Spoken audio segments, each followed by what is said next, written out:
Hello students, I am Seema Kushwaha from physics department. आज हम पढ़ेंगे शुद्ध घूर्णी स्पेक्ट्रम के बारे में। प्योर रोटेशनल स्पेक्ट्रम क्या होता है? सुदूर अवरक्त क्षेत्र में दिखने वाला बैंड सघन स्पेक्ट्रम रेखा, उसी को ही बोलेंगे। अणु के घूर्णी ऊर्जा में परिवर्तन के साथ साथ उसके विद्युतीय या कॉम्पनिक ऊर्जा में परिवर्तन के कारण प्राप्त होता है। जो सुदूर अवरक्त क्षेत्र है उसमें दिखने वाला बैंड अणु के घूर्णी ऊर्जा में परिवर्तन के साथ साथ उसके विद्युतीय या काल्पनिक ऊर्जा में परिवर्तन के कारण प्राप्त होता है। केवल उन्हीं अणुओं से शुद्ध घूर्णी स्पेक्ट्रम, प्योर रोटेशनल स्पेक्ट्रम प्राप्त होता है जिनमें स्थायी विद्युत द्विध्रुव आघूर्ण होता है। अतः समान नाभिक वाले अणु जैसे H2 हो गया, O2, N2 आदि से शुद्ध घूर्णी स्पेक्ट्रम प्राप्त नहीं होता, जबकि असमान नाभिक वाले द्विपरमाणु अणु जैसे HF, HCl, HBr आदि शुद्ध घूर्णी स्पेक्ट्रम देते हैं।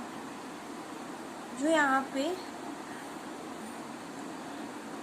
समान नाभिक वाले अणु है जैसे H2, O2, N2, ये सब शुद्ध घूर्णी स्पेक्ट्रम प्राप्त नहीं होता है इनसे।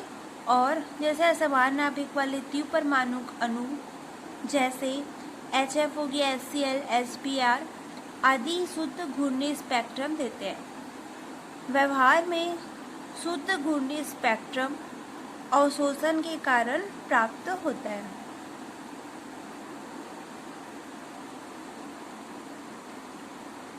माना कि इस अणु का घूर्णन अक्ष के सापेक्ष जड़त्व आघूर्ण है I तथा ओमेगा है वो इसका वेग है।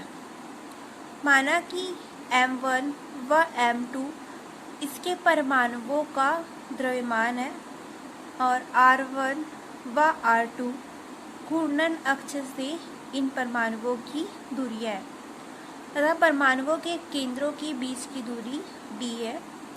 तो द्रव्यमान केंद्र पर एक सरल सिद्धांत से हम जानते हैं कि M1 R1 इक्वल टू होता है M2 R2।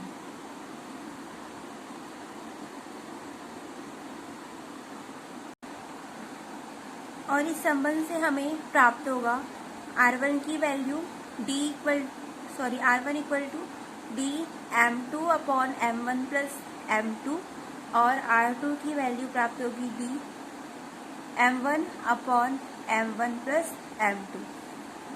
जड़त्व आघूर्ण I इक्वल टू होता है M1 R1 square plus M2 R2 square. इस समीकरण में R1 और R2 का मान रखकर हल करने पर प्राप्त होगा।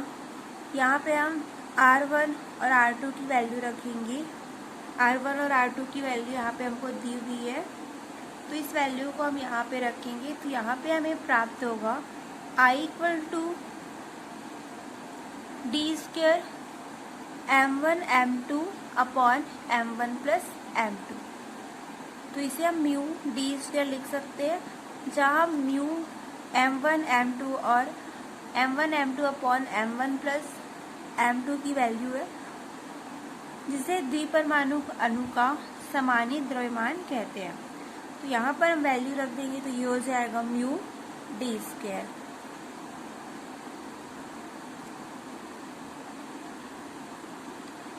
घूर्णन करते अणु का कोणीय संवेग होगा P equal to I omega. इस पर हम क्वांटम सिद्धांत लागू करने पर हमें प्राप्त होता है P equal to M R H upon 2 पाई।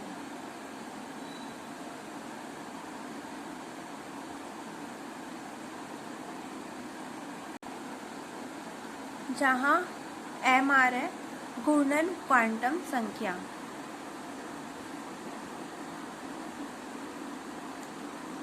कोणीय वेग ओमेगा इक्वल टू होता है P अपॉन I। तो यहाँ पे हम P की वैल्यू रखेंगे mR H अपॉन 2 पाई। तो ये हो जाएगा कोऑर्डिनेट वेग equal to omega equal to होता है P अपॉन I। P की वैल्यू रख देंगे mR H upon 2 pi I। तथा इस अणु की गतिज ऊर्जा होगी ER equal to 1/2 I omega square. यहाँ पे हम ओमेगा की वैल्यू रखेंगे, यहाँ से हम ओमेगा की वैल्यू रखेंगे।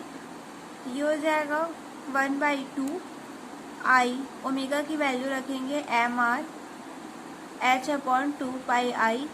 तो यहाँ पे स्क्वायर ये हो जाएगा mR square H upon 2 pi I का होल स्क्वायर। ब्रैकेट ओपन करने पर ये हो जाएगा H स्क्वायर 2 2 जा 4 पाई स्क्वायर I और I ये हो जाएगा I स्क्वायर। तो एक I इससे कैंसिल हो जाएगा, तो यहाँ पे बचेगा I m R स्क्वायर।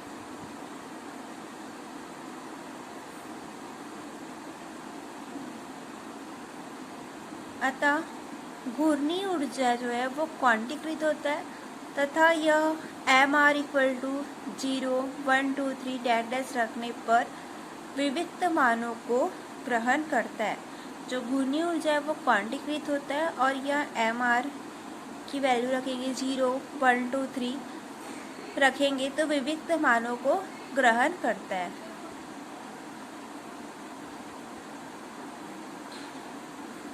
जब क्वांटम अवस्था mR1 के संगत ऊर्जा ER1 से क्वांटम अवस्था mR2 के संगत ऊर्जा ER2 में परिवर्तित होता है।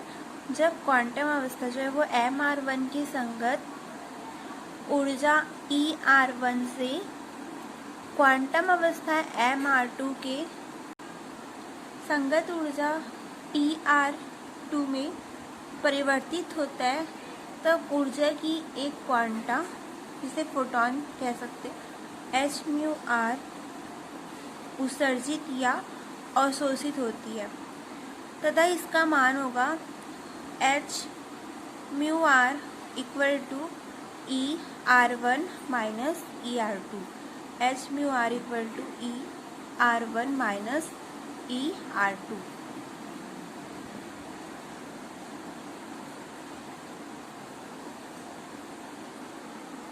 यहाँ पे हम ER की वैल्यू रखेंगे, यहाँ से ER की वैल्यू रखेंगे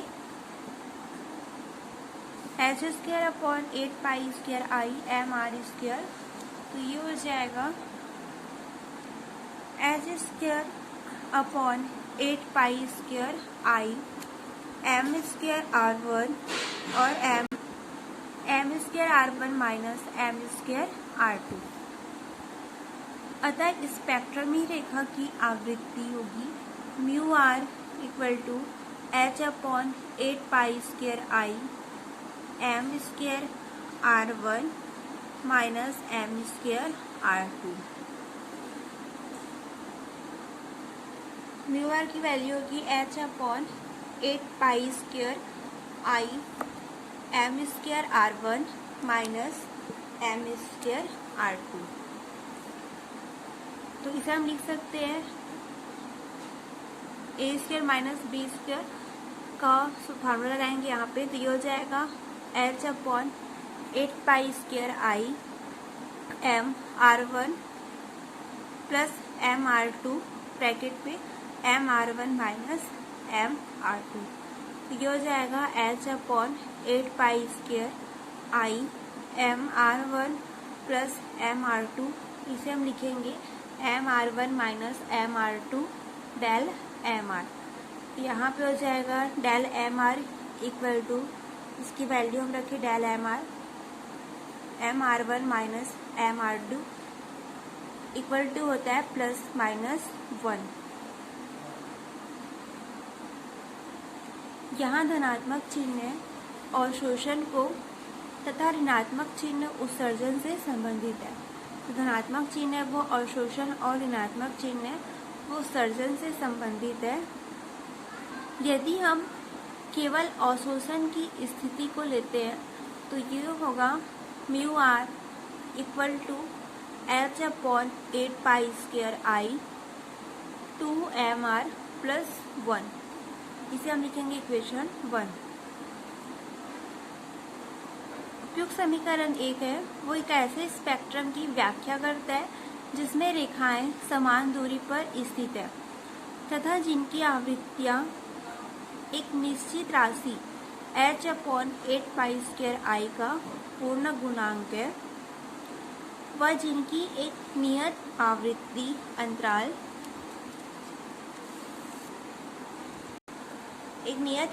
अंतराल होता है d mu r equal to h upon 4 pi square I.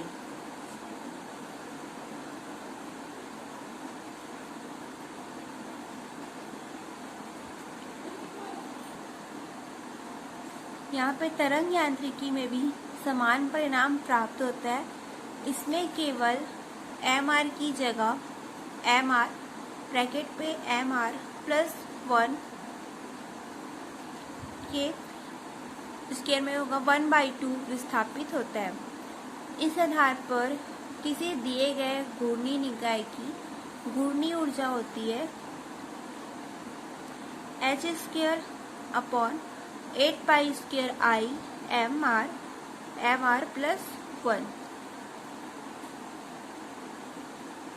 यहाँ पे जो तरंग यांत्रिकी उसमें भी समान परिणाम प्राप्त होता है। इसमें केवल mr की जगह हम लेंगे mr प्लस 1/2 विस्थापित होगा। तो इस आधार पर किसी दिए गए घूर्णी निकाय की घूर्णी ऊर्जा होती है h square upon 8 pi square I mr plus 1। घूर्णी आवृत्ति म्यू आर इक्वल टू होता है h upon 4 pi square I mr plus minus 1।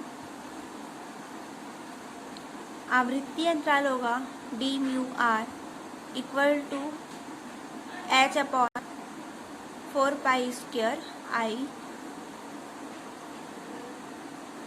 स्पष्ट है कि जो घूर्णी ऊर्जा है वो क्वांटीकृत होती है तथा घूर्णी स्पेक्ट्रम की रेखाएं एक दूसरे से समान दूरी पर स्थित होते हैं।